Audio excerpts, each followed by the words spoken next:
Namdev Shastri ऑफिशियलला subscribe करा. सिद्धांत ऐका, आनंदी, निर्भय व सुखी व्हा. धन्यवाद. हात जोडू नको, जीव घाल. मी किती पाहिजे आता, मी किती मोजू म्हणे. त्या ताटामध्ये असा हात असा ठेवला, इथपर्यंत चपात्या टाक म्हणे. आणि कागदाच्या चपात्याचं काय मोजमाप, 5 टाक का 10 टाक काय माहिती.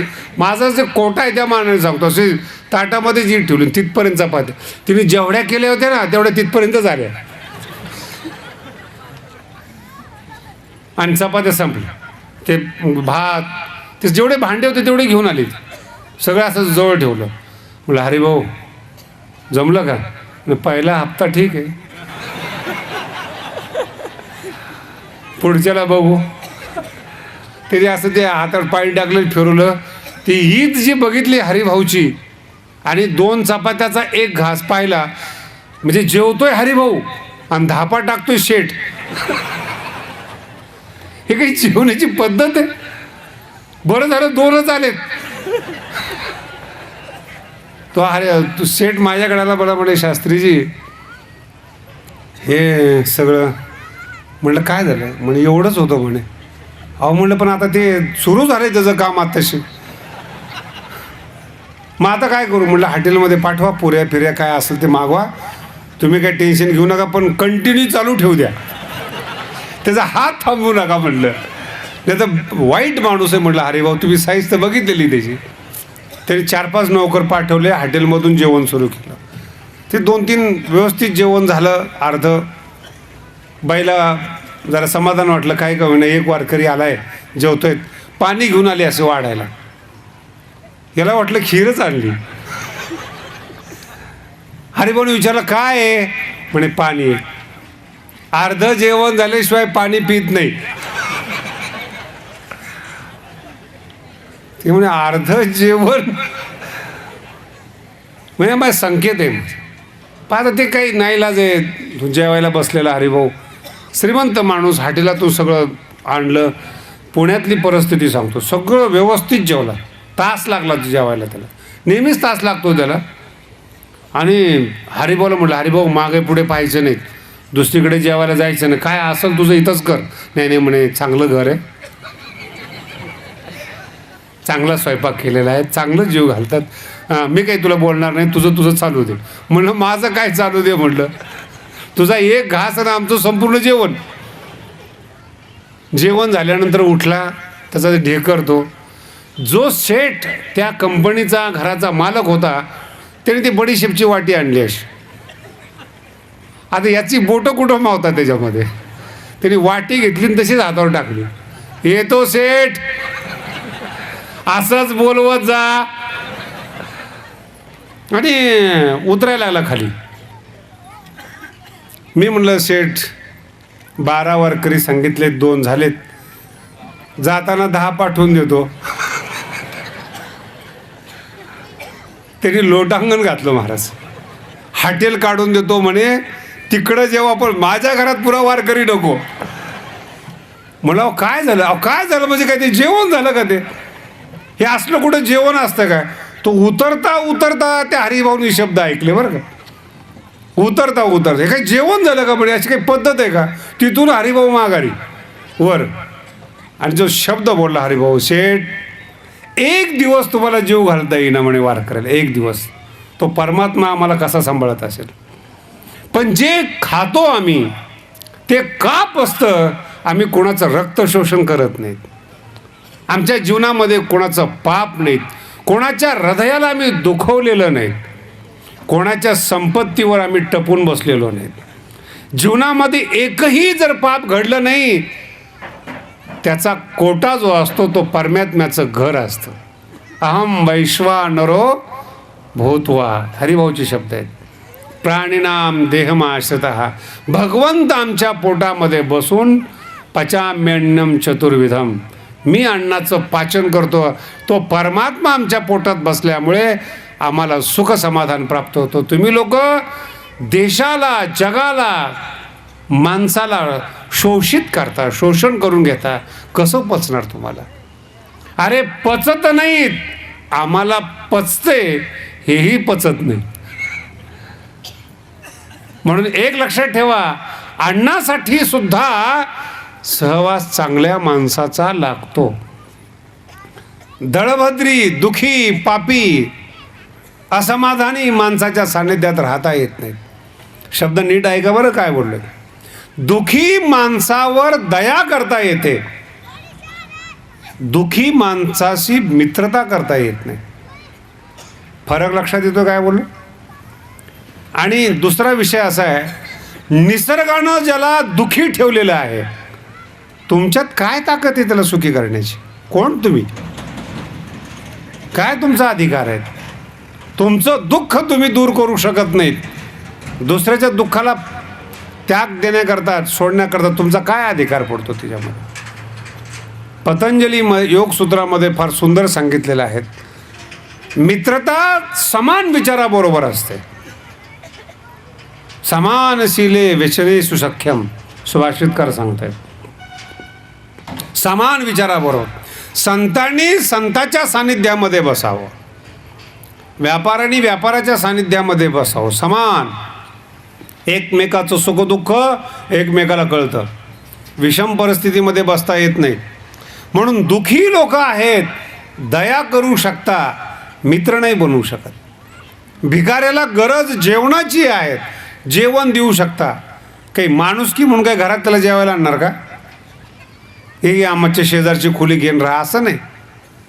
तो मुळातच दुःखी आहे, त्याला घरात घेतल्यामुळं त्याचं दुःख आपल्या घरामध्ये पसरतं. त्याची जी विचारचक्र असतात, लहरी असतात, त्या आपल्या घरामध्ये येतात. साधूलाच घरी का नेतो?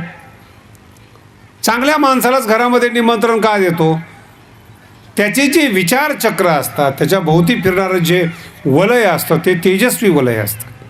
शुद्ध विचारचक्र असतात, आचार शुद्ध असतो, नैतिकता शुद्ध असते. म्हणून साधूला आपण आपल्या घरामध्ये बोलवतो. त्याचं मूळ कारण साधूमध्ये तेजस्विता असते. आणि जर साधू घरामध्ये आला तर घरातले जे काही दुष्ट चक्र असतील, दुष्ट विचार असतील, दुष्टता असेल, निघून जातं. तुम्ही अनुभव घेऊन पहा.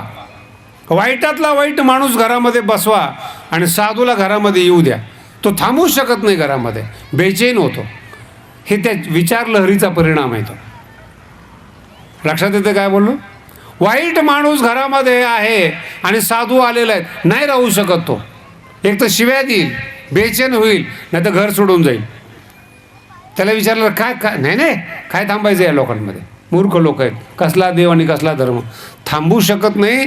त्या लहरी सहन करण्याचं सामर्थ्य नाही, सात्विकता असते. आमच्या गुरु महाराजांचा एक दृष्टांत फार सुंदर आहे. गायत्री पुरस्चरण करणारा 2-3 वर्षापासून नर्मदा किनारे तपश्चर्या करत होता. पुरस्चरण चालू होते, साक्षात्कार होत नव्हता.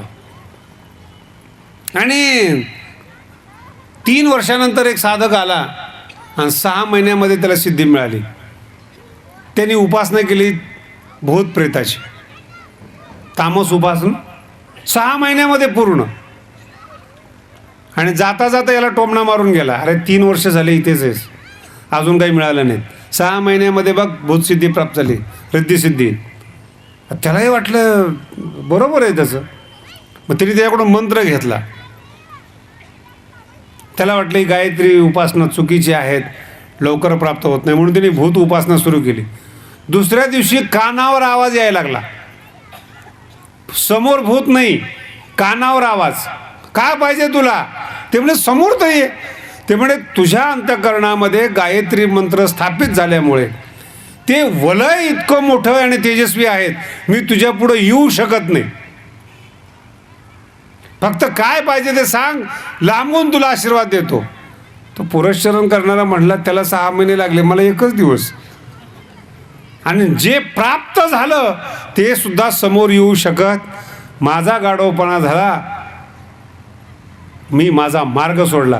पुन्हा ते उपासना सोडली, गायत्री पुरस्चरण सुरू केलं. वाईट माणसाच्या बरोबर सुख लगेच मिळालं असं वाटतं बरं का. पण ते सुख अल्पजीवी असतं, अल्पकाळ टिकणार असतं.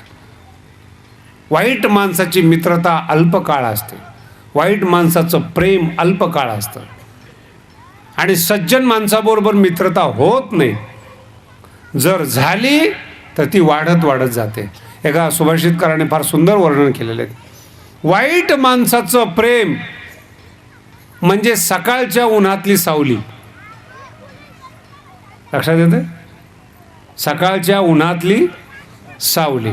सकाळी सूर्य उगवल्याबरोबर सावली लांब असते. हे वाईट माणसाचं प्रेम. पहिलंच मोठं प्रेम. सूर्य जसं जसं वर येतो तसं तसं सावली नाही. अनुभव आहे का नाही वाईट माणसाचे? देवाचा नाही, निदान वाईट माणसाचं तरी. आणि मध्याच्या वेळेस ती सावली पायाखाली जाते. संपलं प्रेम. आणि साधूचं प्रेम हे उतरत्या उन्हातलं सावली, हळूहळू वाढतं. थोडं प्रेम, थोडं प्रेम, थोडं प्रेम, आणि संध्याकाळच्या वेळेस ती सावली मोठी झालेली असते. अंतिमतः साधू फार मोठं प्रेम आणि फार मोठा जीव लावतात. हे साधूचं प्रेम आहे. जगद्गुरु तुकोबराय म्हणतात हे प्रेम पाहिजे. या संतासी निरवी हे प्रेम पाहिजे. वाईट लवकर मिळतं, वाईटामध्ये प्रगती लवकर होते, पण वाईट हे अल्पजीवी असतं. सुखाला असो, प्रेमाला असो आयुष्य नसतं. चिरकाळ टिकणारं प्रेम पाहिजे. कुठल्याही माणसाला विचारा किती दिवस मित्रता टिकली पाहिजे, नाही टिकलीच पाहिजे. आणि ही भारतीय संस्कृती आहे ना, ही चिरस्थायीवर विश्वास ठेवणारी. शब्द नीट ऐका काय बोललो तुम्हाला. विदेशातलं प्रेम म्हणजे टिकणार नाही हे दोघालाही माहिती असतं. गरजेपोटी दोघं एकत्रित येतात. 2000 साली लंडनलाच प्रवचनं होते. इतके काही काही विशेष अनुभव आले. तिथे प्रवचन ऐकणाऱ्या एका माणसाने चहा प्यायला नेलं घरी लंडनमध्ये.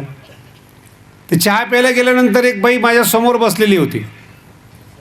तो गेला, त्यांनी 2 कप चहा केला. एक मला दिला आणि एक त्याने घेतला. हे जमतं का भारतीय संस्कृतीमध्ये? आपल्या घरात एक स्त्री बसलेली आहे आणि चहा करायला हा गेलेला आहे. चहा करून 2च कप आणतो, एक त्याला आणि एक मला.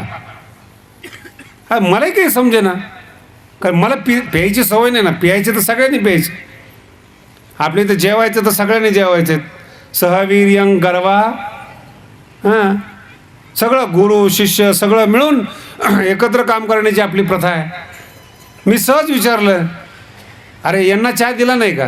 तेवढे शास्त्रीची टेन्शन घेऊ नका, माझी बायको आहे ती. मी म्हटलं बायको आणि चहा नवरा करतो आणि ती माझ्या समोर बसून आहेत. मी विचारलं, अरे ती असताना तू कसा काय चहा केलास? नाही म्हणे आमच्यात प्रथा आहेत, ज्याचा पाहुणा असेल त्यांनी सेवा करायची.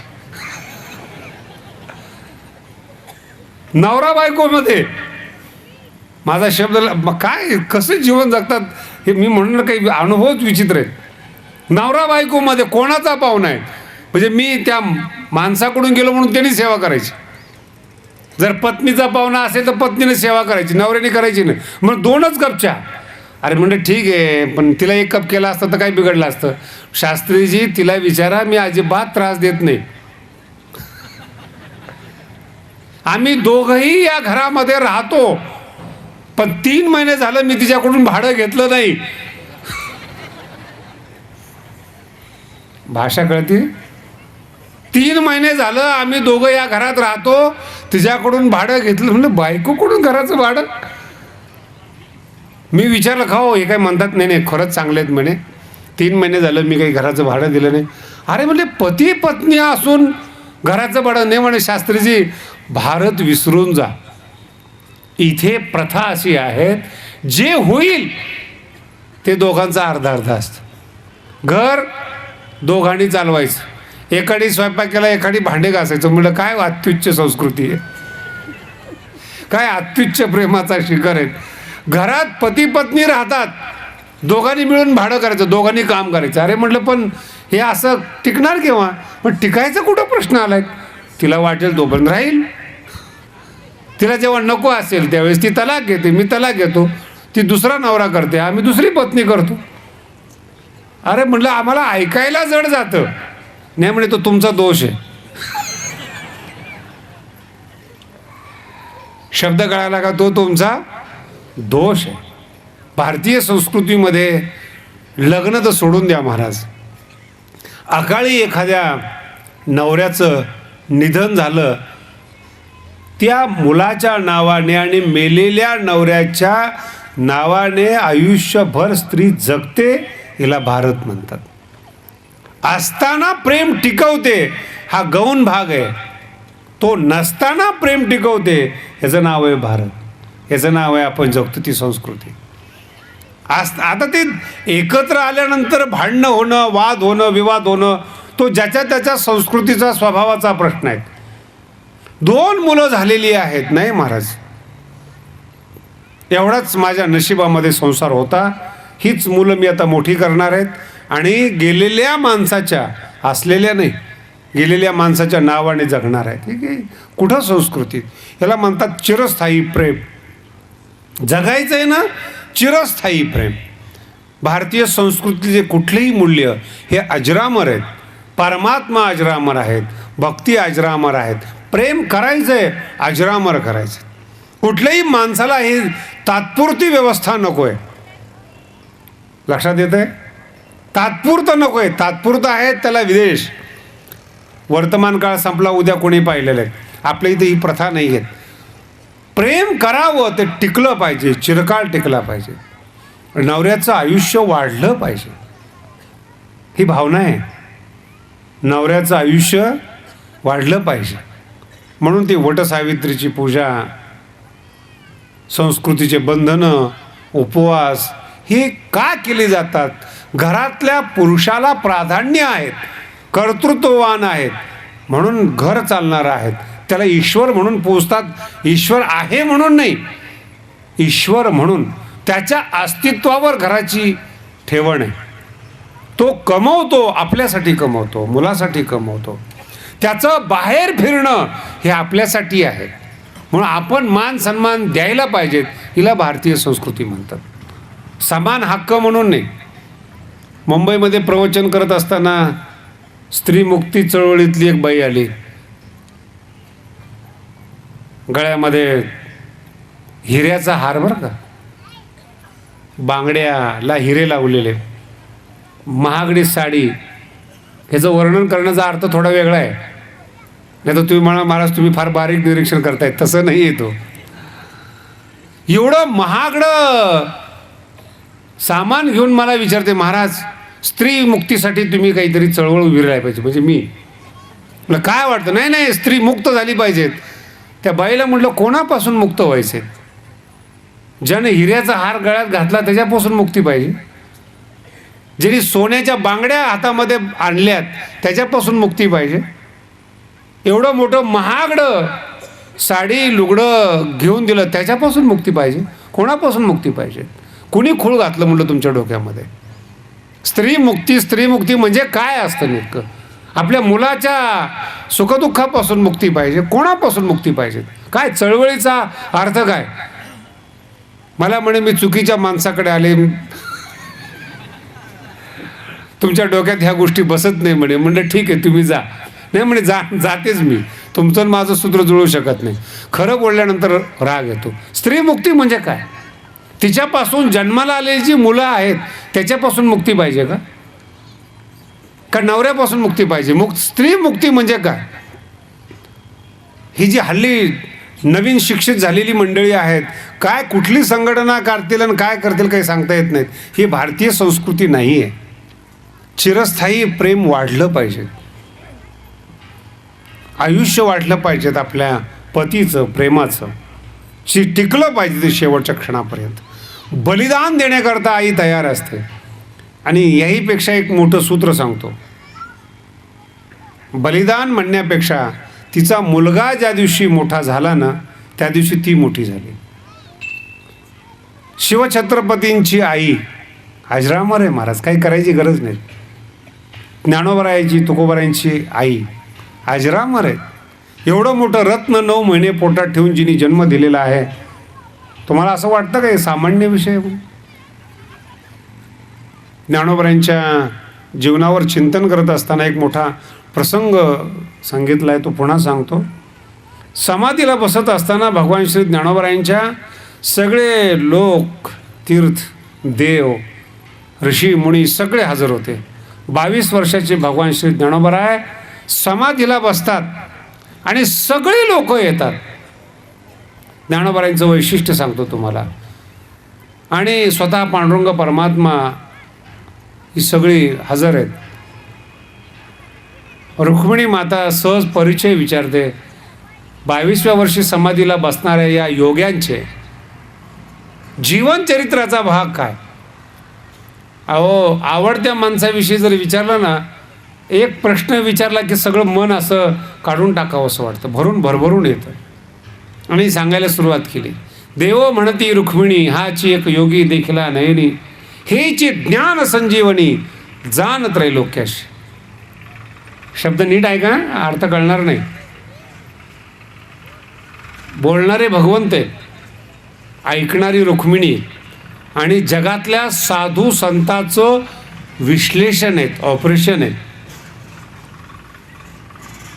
देवो म्हणती रुक्मिणी, हाच एक योगी देखिला नयनी.